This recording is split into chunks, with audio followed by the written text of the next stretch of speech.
A very good evening and a warm welcome to one and all. I'm Rituparna from Clarinet, the designated session assistant for a seamless experience. And Clarinet is India's most trusted and widely used digital platform with multiple enriching services exclusively for the doctors. Clarinet is very proud to be a digital partner for this insightful episode organized by the IASSS, International Association of Student Surgical Societies, India chapter. Now, without any further delay, I want to begin the session, for which I would like to invite Dr. Ashok Pillai, sir, to coordinate further. Welcome you, sir. So the rise is all yours. Please proceed. Thank you so much. Manu, please take out. Okay, so hello everyone. Today I would like to talk about what multidisciplinary collaboration means.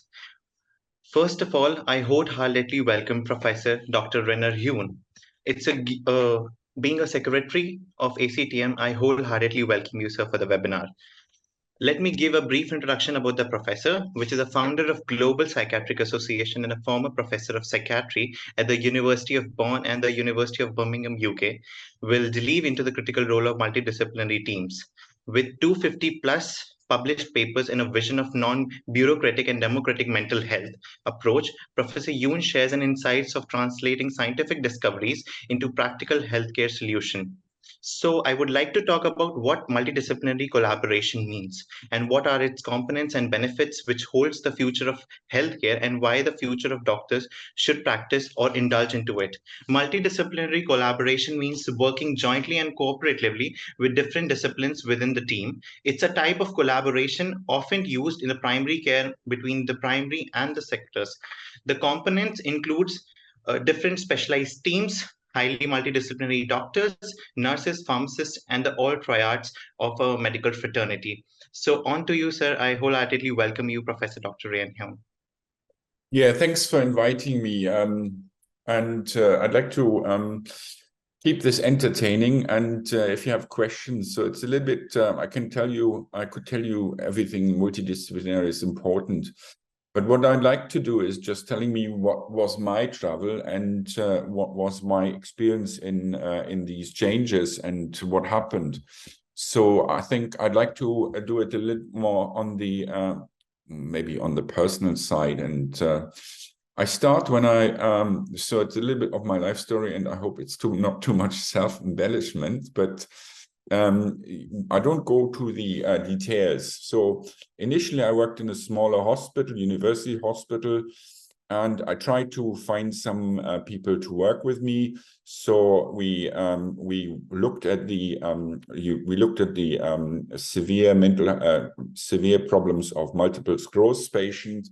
So that was a neurological department, and so I had the support of the more or less of the recording department, some of the admin, and I got some PhD students to help me, and then we had our first paper. So it was more or less the collaboration was very much in-house and very small, but you had to motivate some people to get you all the files and all the slot. This is a non-computer time. So then then came something which is very practical. That's one of the first papers where we managed to, in the middle of the more or less what we were looking for. So we were looking for to see whether we could use magnetic imaging. So it was Max Planck Society. So we were looking for the fact whether we could use magnetic imaging with and without contrast agents, whether we could distinguish the active plaques in multiple sclerosis and the non-active plaques. This is not a great paper. This was not a great exercise, but it was very difficult to find a patient who had the first episode of multiple sclerosis, where we then could fulfill the criteria of whether it's 2 times or not. And what you can see here, I think you can't see it very well, but the idea is very clear. You can see different plaques in different areas. And in one area, you can find an active plaque who stains with gadolinium, so where the blood-brain barrier is changed. So this has been a piece of research with collaboration with radiologist, MR radiologist, was with a team from a multiple sclerosis department, including the person who got the 3 grant for doing an MRI scan in 1988 in the middle of the night. So this is the most practical thing. So I traveled in 2011 to Lisbon, and on this conference they made this diagnostic criterion in multiple sclerosis more or less part of the decision making in multiple sclerosis. So this was 1988. In 2011, using MRI to diagnose first episode multiple sclerosis with MRI was then implemented. Right. Okay. So that was this little study, which was published in Lancet, then more or less was opening quite well the doors in my future work. So, but that was more or less luck, and it was Max Planck Society. So radiologists, lots of people who supported me. Here, this is another study which I did for my PhD thesis, which was about treatment of azathioprine. And at this point in time, we used data which were collected from others. So I collaborated. So the collaboration was more or less with other students who had collected the data. And some of this data at this point in time, we had these more or less the computer of 3rd generation. So you had to go take a bicycle, and all your data, which you had written on little nice little cards to the IT shop. They were there was some mathematicians and some computer handlers, and these computer handlers told you then how to manage your data into a floppy disk. The floppy disk was then put in there. I put the data in from my little cards, and then later these computer programmers, and they helped me just getting some data out of this, and then we could analyze the data. So that was very much in this case where the collaboration was more or less a formal collaboration with the university, working on statistics, and the big help came from the statisticians and the data handlers, which were not very well paid. So then I moved to a different hospital. I went from neurology into psychiatry, and at this point in time we were having a large data set that was an American-led group. And so I just keep these names of people. I can't usually it's very difficult to find yourself on these long lists. That's about 100 people. I think my name should be somewhere below here, but I don't know, so I can't see it myself. Yeah, that's it. So at the end of the day, this is again large group of collaboration. And the important part is, when you do this type of collaboration, you have to have something. So you have to have some data, and what we had was data from a large sample of patients and families. Usually it was with different types of interviews. I used the CD, which was a composite international diagnostic interview. So again, for this CD, I had to travel to to Denmark or whatever, I can't remember, and had to be trained in this interview. So you had to have collaborations, and usually these collaborations didn't come from myself because I was young in there, but I was trying to be collaborative and friendly, and became a trainer, then trained other people to make interviews. We made large samples interviewed large sample of data patients. Then we had to put this into the computer, so we got some support in this respect. And again, there were statisticians working on this. So usually that's more or less the clinical part: statisticians, mathematicians, radiologists.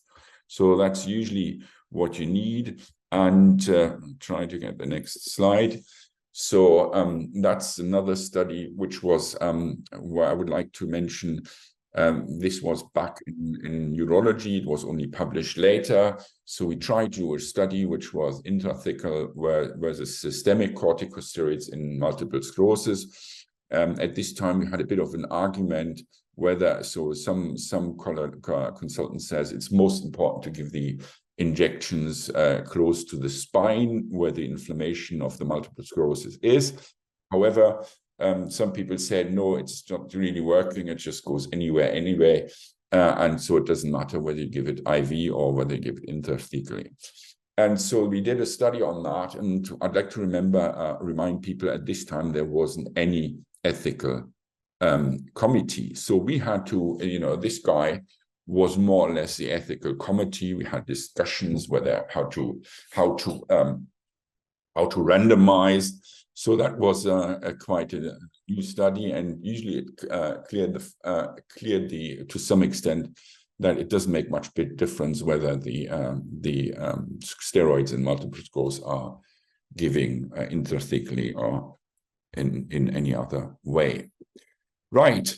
So coming back to to my studies, so we had then family studies. So we worked together. This is the head of the department. This was a biologist who did the data. Or no, there was one mathematician in there.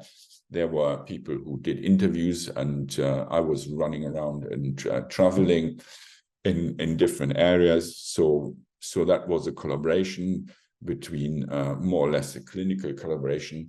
But I would like to mention this collaboration because this is the basis for the other studies or the previous study where we went into this international collaboration because we provided data. So the interesting part to this as well is that on this, we became known that we had data. So this is an example of what I published with my supervisor at this point in time. We did something on bipolar disorder, and we found some relatives. So there was a collaboration again with quite a few people who made these interviews, traveled around, took the blood. So then we had to get a biologist to take the blood, filter the blood, and prepare the DNA. So we later did DNA analysis on these samples.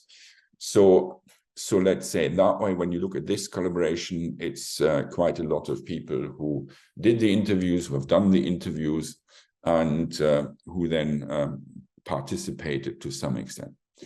Usually when we did that, we also looked for collaborations concerning other ideas. So so let's say that way, this was my supervisor, and we looked for specific parts, what were in the CD. We added some interviews when we worked with the WHO or the World Psychiatric Association. And so some people knew that we would have these data. So they came and contacted us and said, okay, can you test this interview? Can you test that interview? I have this question or something like that. So anyway, so came up that we looked at obstetric complications in this. And so we took a sample, and we had collaborations concerning schizophrenia. So this is, again, the study I referred to. Well, the interesting part, and I didn't want to take this off here, this information off. Sometimes when you collaborate, you do collaborate with different people at different times. So, or sometimes you collaborate with different people at the same time. So it takes sometimes this is 1993, but we'll see other studies or papers which have been published at the same time. So these are people who have possibly an experience in the publication, and this head of departments, so a statistician, mathematicians, so all these people. Data analysis is something which will be a big future. So right. Okay, right. So at some point in time, I had still some experience from neurology, and there was a question, what to do. So I was then thinking about working with Alzheimer's and see whether the brain is working. And this is an interesting part, because when I did transcranial Dopplers and people were hyperventilating, then we found out and thought about the fact that after a while, so let's say it that way, if you just do something and you hyperventilate for a time, so for with a little of lag, but up to 8 to 10 seconds, there's a high blood flow. So I thought, hang on, this is interesting. If we have something and we can measure high blood flow in Alzheimer's disease and see whether they have specific vascular problems, then that might be interesting. And so I contact more or less the neurology department. And so what the neurology department then did for me, taking my patients from our department, which were well analyzed and interviewed, to the Doppler's department, and this collaboration, and there was an MTA, medical technical assistants, who do these things, and usually have to make sure that they get a cup of coffee or the Christmas cake or something like that.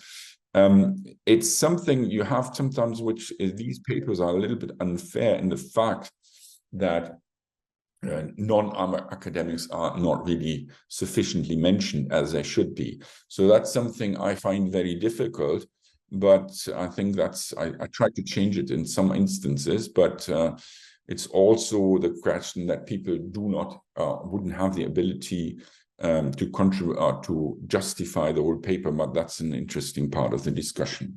Right. So I was then always interested in memory, I must admit that. And so I tried to collaborate with some people. A few students did some training, and Martin Burkhardt was a student who did some student and later young doctor. He went to Schwabe Pharmacy later and became a director in how you call it, in medical development in a pharmaceutical company. Anyway, so it was just then we had to get the psychologist support. So psychologists were supporting it, which picture, how do you train picture recall? So how do you do repetition training? And what we saw, and this is something maybe it's interesting, when you want to teach something to someone with dementia, the one thing you can do is repeat, repeat, and repeat. But anyway, so that's a collaboration with psychology to some extent. Again, depends how much they can do, how much they support. We had some people who, like this Mr. Joachim Hart, who then later, just get the next one, hang on, who then was collaborated as a psychologist. He was recruiting patients. And later I did a specific family study myself. So family study means you just interview, you have a patient, or you have different types of patients, you give them a diagnosis and you interview the relatives. And in general, you want to know whether there's some linking or whatever. People who have schizophrenia have family members who have schizophrenia, which is the initial basis, the initial thinking about looking at the genes, So the whole idea of looking at genes is looking at the fact initially that you see that as a family aggregation of schizophrenia and schizophrenics, or dementia and demented patients. So usually these are the stuff. And we wanted to look at the selection. So we had, again, statistical support. We had psychological support. And we had someone who was employed for recruitment, which again was a psychologist. So again, coming back to this interesting paper, which is again a collaboration. So this is a collaboration about the data I'd shown before. So people had contacted us, and this was Dr. Geddes from London and Helene Verdoux from Bordeaux, who then thought, okay, that's interesting. We want to do a large meta-analysis of studies which have used obstetric complications in schizophrenia. And so we were invited to a collaboration. And this is the important message is, when you publish, you show what you have and you make it available for others. And, again, these are biologists, and so keep it like this. So when you do this, sometimes I will mention that we just had this family study, and there was this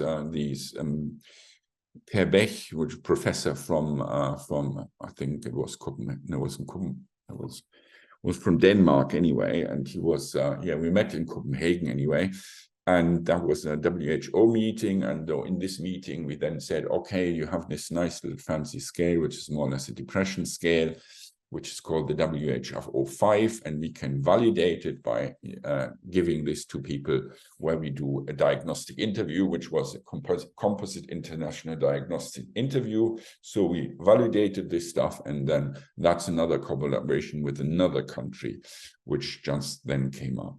Okay. As I said, we were very much interested in memory, or I personally was interested in memory. And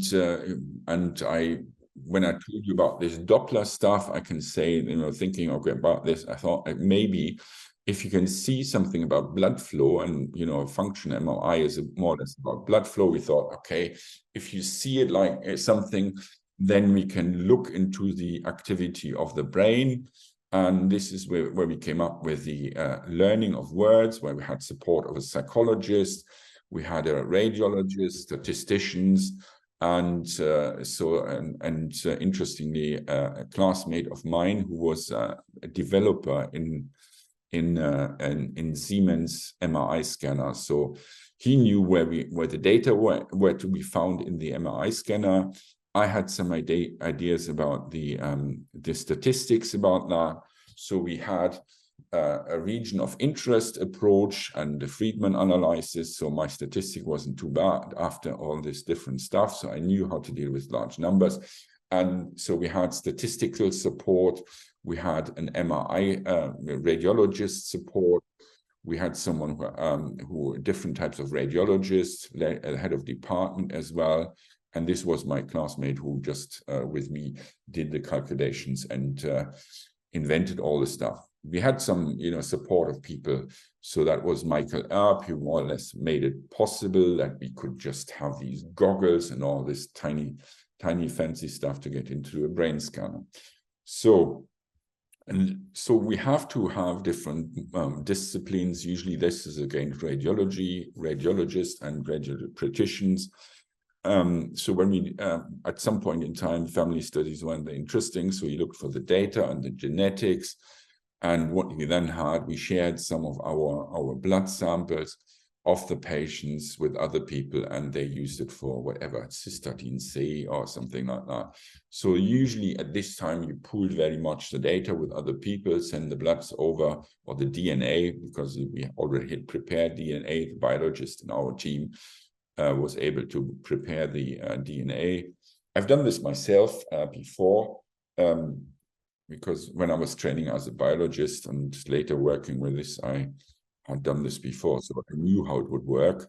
So in these studies, there are people who have the diagnostic system, who collect blood, who prepare DNA, who run PCR. Sometimes it's just different people who do different parts of the stuff. And now more and more we have data analysts and data service, people who take care of data. I hope it's not too boring and not too self-centered, but I hope this works. So when we did that, we did again another study about fMRI. So now it was more about the data analysis. We did use different types of data analysis, and that was by a sports student who later became our data analyst and who organized the data transfer. So we used what we had, and this is the important part of the take-home message, but I come back to that.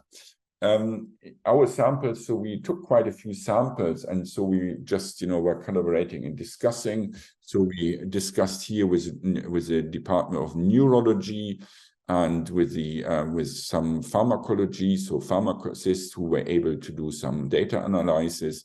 We had data analysis and analyze something which might. So when we initially looked at the pathways of the chemical pathways which might be relevant in Alzheimer's disease, we found some data that cholesterol is changed. So we looked at cholesterol and metabolites of cholesterol. So that's about the collaboration with there's Dieter Lütjohann, who's a biologist, and how you call him, Klaus von Bergmann, who is a pharmacologist who works, who was a head of department. So let's say that way, when you go through this, you come through hundreds of different specialities.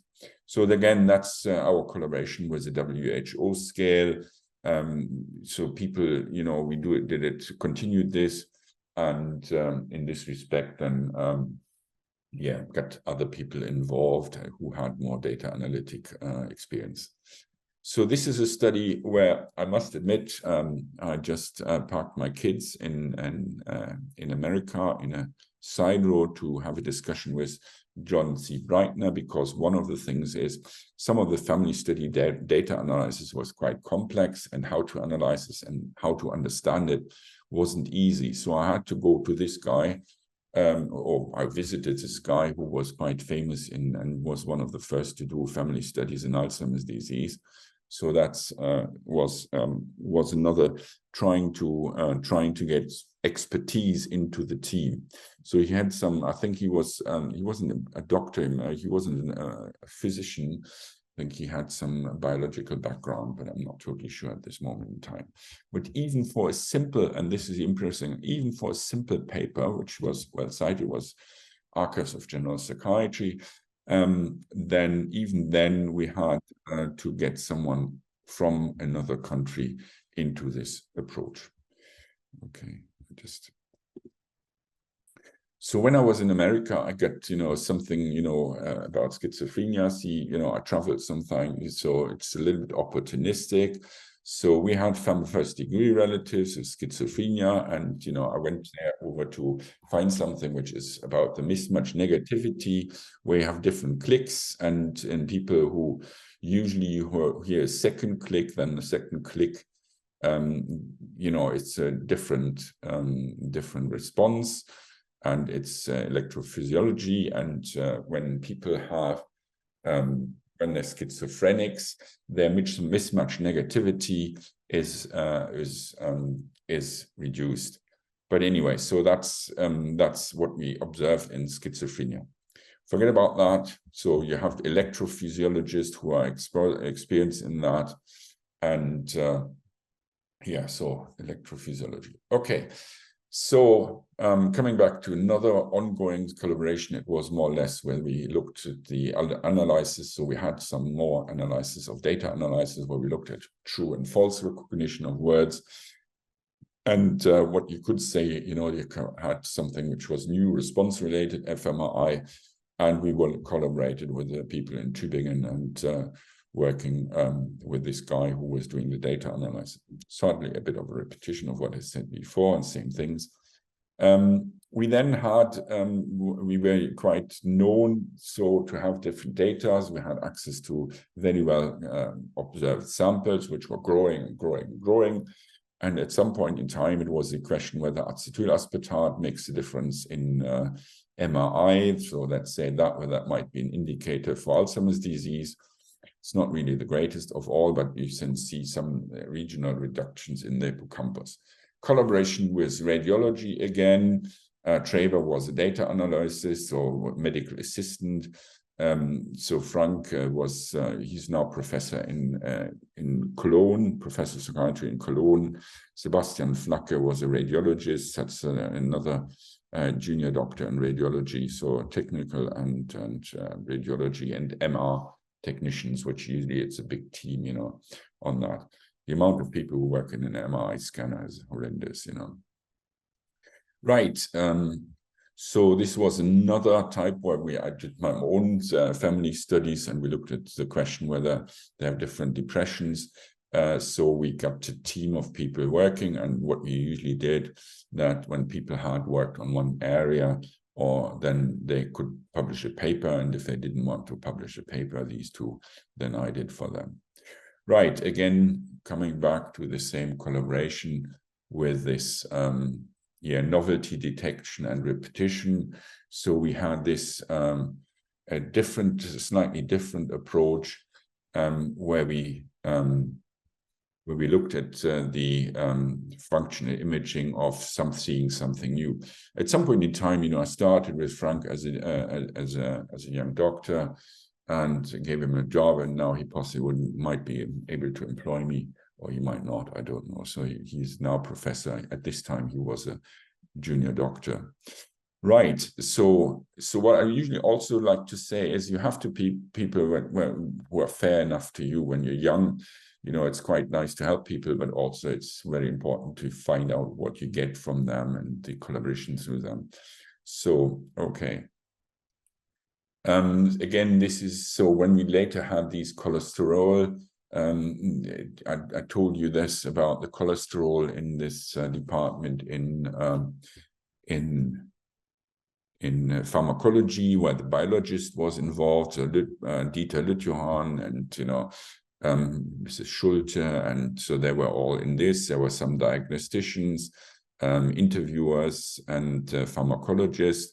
And then we had another biologist and pharmacologist who wasn't involved in analyzing the cholesterol, but we then looked at polymorphisms in the gene, which would influence the hydrolase gene. So that was the idea then. So we have more collaboration. So that's it that way. These were collaborations with more or less 2 labs and lab technicians from 2 labs, where our job was to just provide the samples and carry some ideas from A to B. Yeah, so that's another collaboration with Metin Bagley, some people who were involved in getting the bloods or doing the analysis. So it was, I'm not going into the details on that, but anyway. Right, so we, when I told you about this collaboration with the WHO, where we were working, they were realizing they couldn't analyze their own data and didn't know what to do with them.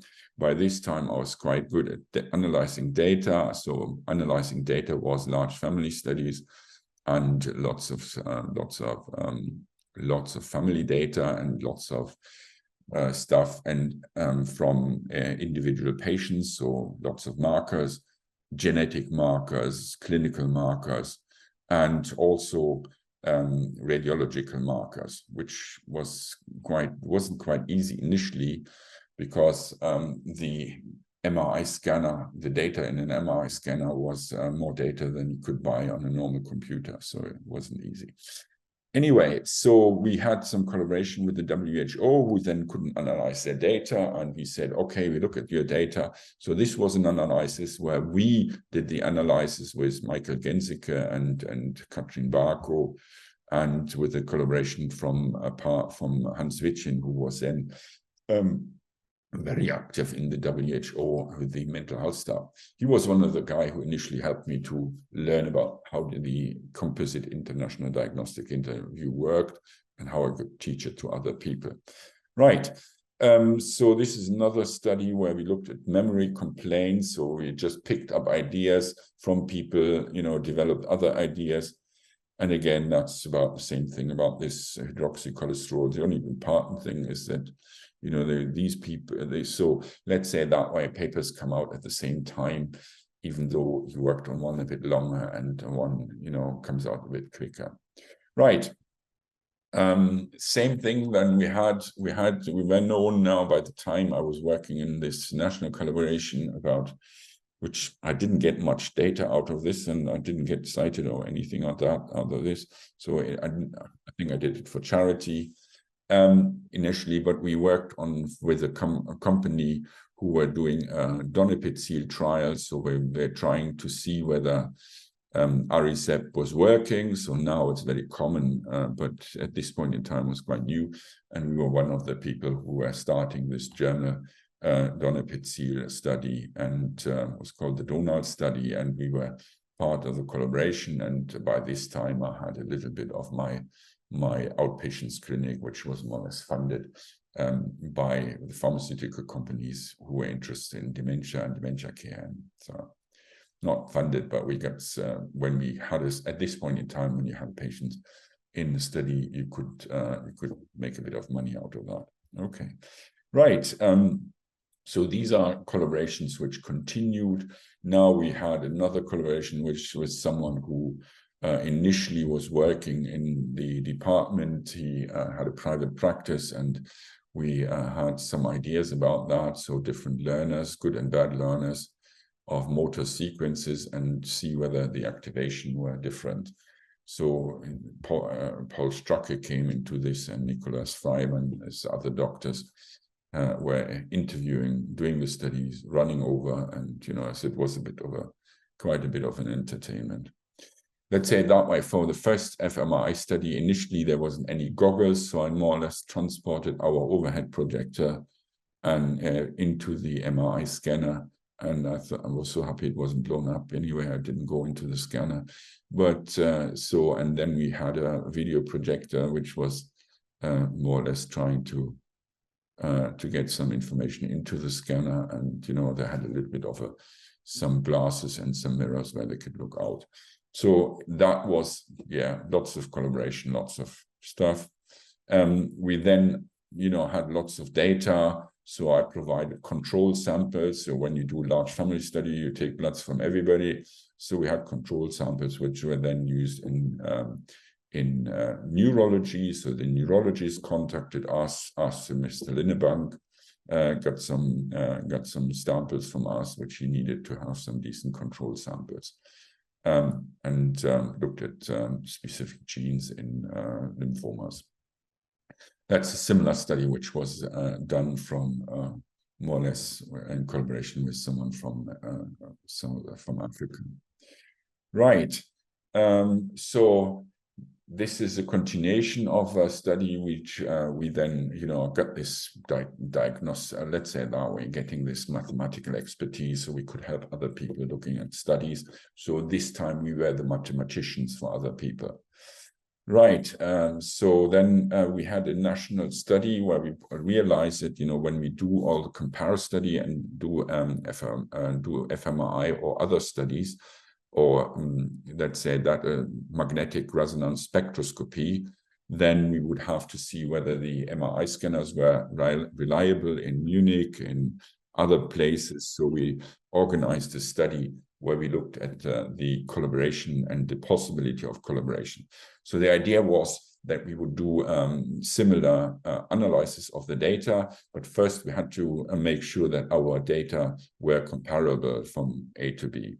Okay, and that was this study. So that was a national study, which I was more or less a co-organizer in Germany to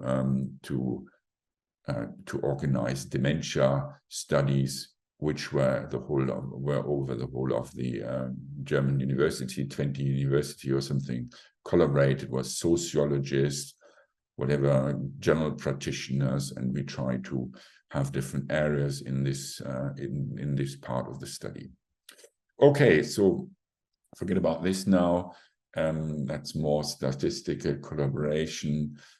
So we looked for mild cognitive impairment, then, and we had some collaboration from other departments, other people in the country working on the same thing. And so we designed similar or transferable paradigms.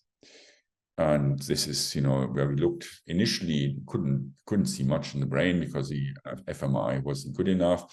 But at some point in time, you could look at hippocampal activation, where Dirk Leube and I think Michael Erb was really good at analyzing the data, which were which was the activity in the hippocampus.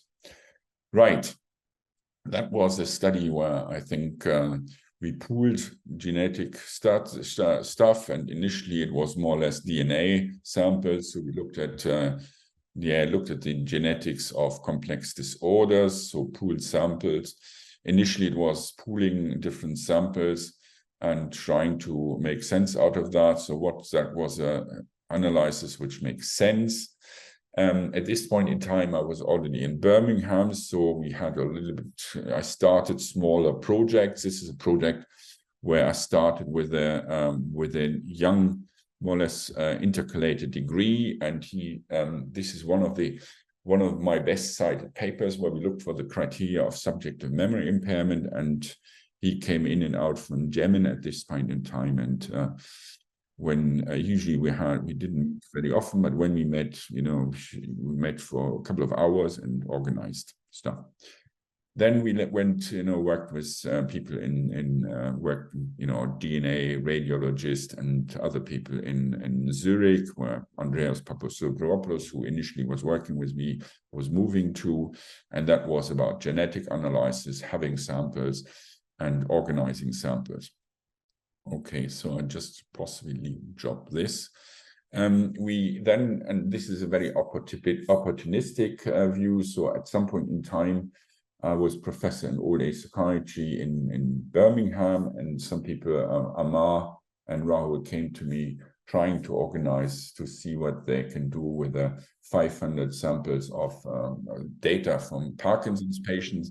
And then I saw the potential of their data, what they had and where they got the data from. So then we could organize, instead of just looking at Parkinson's, we could look at the reasons for hospital admissions, and we had quite a few different studies on that, which were quite practical. At the same time, we continued working, or we were working with people together on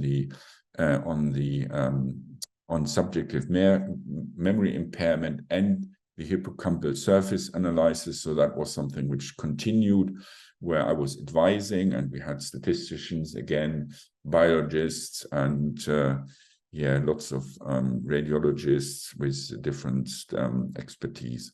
So usually it's not always that you have to go into different disciplines. Sometimes you have to be within a discipline and learn from others. Okay, so I was then collaborating with my samples. So this is a guy more or less I met on the airport, and then we started some collaboration, which was the Epistasis project, looking again, sharing DNA that was with people from all over the world. So that's usually with these people. I must admit, I organized a conference at some point in time, and so that was another challenge. This was one of the things which, and this is something now where we come into big data initially, and this is where the collaboration went wrong. Initially, I wasn't on this paper, and I was quite miffy about that. So this is the paper where I was initially not part of it. So my name wasn't there, and I was quite annoyed because I had collected all these bloody samples and organized the DNA and all this lot, got in the lab, spent times with the DNA, with the medical technical assistants and all this. So then they didn't take me on this, and I had a nearly three-year argument with my previous boss. And then it's the fact that I eventually, after 3-4 years, I got put on the initial paper, which I must say it's a Nature genetic paper. And some of these people had no bloody clue about genetics, and I more or less told them about that, and then they were on the paper. So that annoyed me a bit. But I can get this sorted. It's getting a bit dark here in Glasgow. Sorry for that. We're Scotland. It's getting winter here. Okay, so continue. So that's another combination of more an all English team with a bit of some. So that's the other one was a completely international collaboration. Sometimes, and this is a big thing, you don't even know who you collaborate with. And I would like to think more or less finishing with this one. And this is a paper, again, about Alzheimer's disease association studies and a large sample. And you just, you don't even get your own name on this. This is how it works, So sometimes it can take half an hour to find your own name on this. And sometimes it's not even there. Must be, I've seen it now. Sometimes it's easier to see your name. But in other papers, we just have this as so you are mentioned as member of the GERAD consortium. It's whatever, I don't know what GERAD stands for. Okay, so no, genome-wide association studies. So we looked at psychotic symptoms here. This one, and this is why I wanted to show this, is that the GERAD consortium is more or less the author now. Okay, so that's another. So at the same time, you have, started in another hospital. So started with someone who came to me, had a specific interest, and I thought, okay, I know how to write the paper. I can help him, and that's what I did. So he was interested in ADHD and suicide, so that was an important paper. Doesn't have big influence, right? That was the more or less from the collaboration. So we sometimes you had people who had skills, and others they analyzed the data, or they analyzed the data. I knew how to analyze the data. He got permission for the use of the data, and we had a colleague from Germany who was more or less writing the papers with me and coming up with ideas together and working with things. Right, that's the Epistasis project. That's another study where we just, I used my expertise in doing interviews and trained people in how to, so that was more or less training people how to do interviews and use it for pharmaceutical studies. And this is now another study, and what I'm wanting to show here is more or less, so more or less show in this paper is more or less the amount of the authors who are there, that the list of authors is more or less in the appendix of the paper, because you're coming up with now 800 or 900 authors. Right. So that was another of this Birmingham collaboration. Some of the collaboration, I was editor in European Psychiatry, and so we designed what's relevant in guidance papers. That annoyed me quite a bit, so and at least I put up some criteria, and the guidance papers improved a bit. Right, I think that's another collaboration, and that's a collaboration with the people from Royal College of Psychiatry. And that's another, maybe that's the final one, where I would like to say that we have plenty of meta-analysis of data where Alzheimer's disease, where immunity, lipid processing is important. And, now we have hundreds of people who are involved in this. And usually when you have a narcissistic moment, you can find out when you are important. So in this respect, I'm here part possibly of this Gerard Perades study, and I think there are hundreds of other people who have different collaborations. And I think this is something which I think is difficult, because we're coming to big data. But I think if you want to collaborate with other people, with multiple disciplines or distributed teams, and usually sometimes these teams are not set in stone. These are fluctuating. And I think if you work in research, the teams are not like, oh yeah, this is, we have a team of 5 people and do something. No, it's different. You form a team, you destroy a team, you just work with a team, it disappears and it comes back together. That's my experience on that. So, and the one thing is, you should know what you want yourself. What you can offer, that's very important, that you tell people what you can offer, show people that you can publish something. That was very important. I always could write, I'm known to write papers out, out of everything, or find a question. Sometimes you say it's finding a question for every data set. Show your expertise, get some expertise in the area of your interest.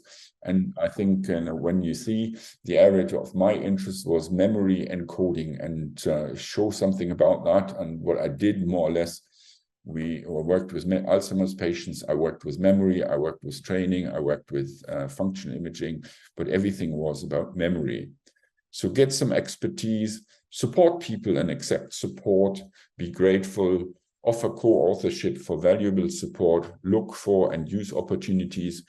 I think, as I told you, and this is usually a little bit, it's not really important, but one of what was my schoolmate, and I could trust him and he could trust me that we did good things. And I did the math, he did the physics, and the data squeezing. Keep it friendly and say to others what you expect, from their collaboration. I think that was sometimes very helpful. And if I haven't done it, then usually I did the work and people didn't do. Sorry, the last one is more or less, hang on. Sorry for that. I don't know. Someone kicked me out here. Hello? Right. Okay. So that's maybe I just leave it like this, and I don't want to change it. So what will be the future of the collaboration? I think it will be data, big data. We have already whatever books of DNA, so DNA, proteomics, and all this lot, and there will be lots of people working together, and it will be very, very difficult. I think we will have more people who work in IT who get data from IT. Interviews will be on the more or less on the internet. Recently had a study about whatever you call it, adult babies who are quite rare to find, and you need the internet for that. So I think maybe I just haven't fulfilled your saying, you know, criteria. A mental health team should have A, B, C, and D, and they should all be nice to each other. What I wanted to show you, and I think possibly what I want you to take home of that if you want to have some success in whatever in clinical things, even some of the stuff we made became clinical relevant. So ApoE4 in Alzheimer's disease as a risk marker. So we had this functional imaging, which became more and more important, but hasn't come into clinical work. But I think to some extent we had this this study about multiple sclerosis, where more or less what we did as a research project in '88 with a couple of patients, or 2 patients in this paper, where things got into clinical practice.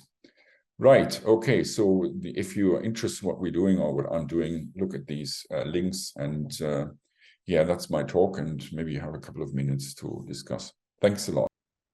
Anyone, any doubts, you can feel free to unmute yourself and ask them.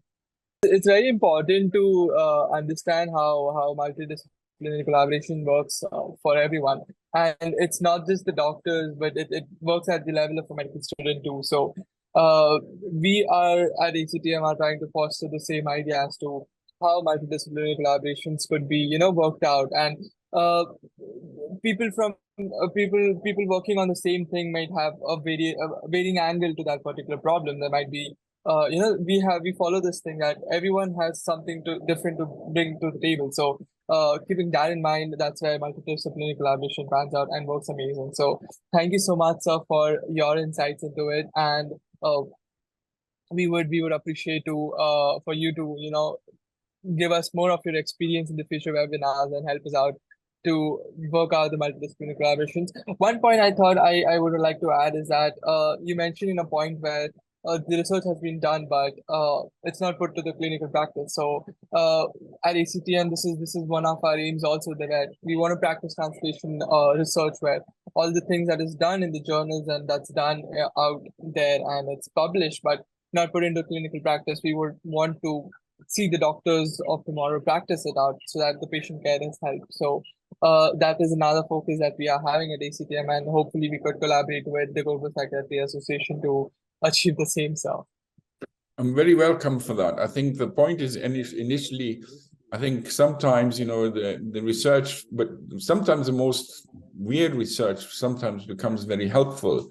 And so, yeah, some people are, you know, I would say what you should see is sometimes opportunity takes a while to come. You know, you could have said years ago, you know, you don't do some PCR-based genetics. But again, this PCR-based genetics is more or less which was driving the whole sequencing of the genome. Nobody would have ever thought about just going through the whole genome if they wouldn't have seen how these first steps were helping. So sometimes, you know, and now people have the whole sequencing of the genome, and they can possibly, with big data, getting into the tumors, getting into predictors. I think, and that's something where I think I would say we can already see that in 20 years, people will use DNA markers to predict the medication response. But we don't have that many people who have been on aripiprazole for this length of time.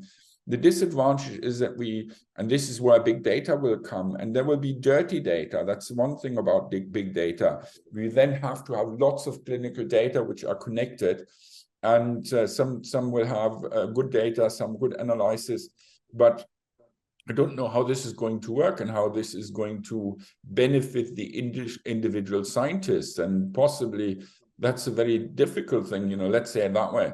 Sometimes my daughters have a laugh about when I say, okay, I have a paper where whatever, which has been cited whatever 1,000 times, so I have one or two of that. But then she says, what? Dad, you're number 89 in this paper. So what's the point of this? Yeah. So I think must be some difference. When I was young, I knew more or less a paper will bring me something. Is it really, and I think that's, I'm an editor of a journal, you can see this, but, is this a question how we can really support people? Is it supportive to be number 99 on a paper which is very, very famous, or do they think you're just the one who just whatever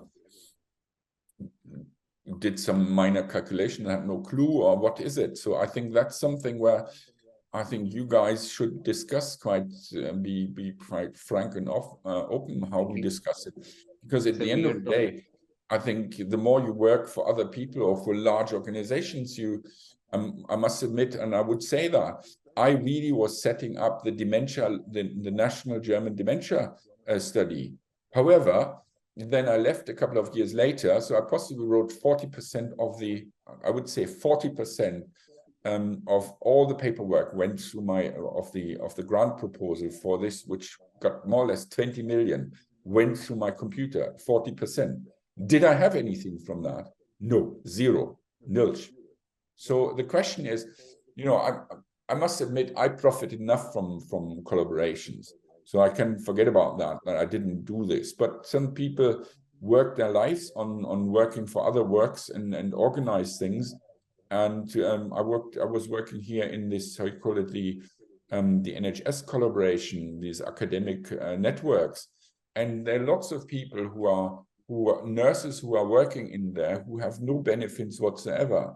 And they get a little bit of a salary, they do research, but they don't get any, let's say, positive feedback out of that. And I think this has to be organized as well. And maybe in this respect, my little bit of a history, self-centered history around my belly button just gives some ideas how the future should look like and what is not right and wrong. Okay.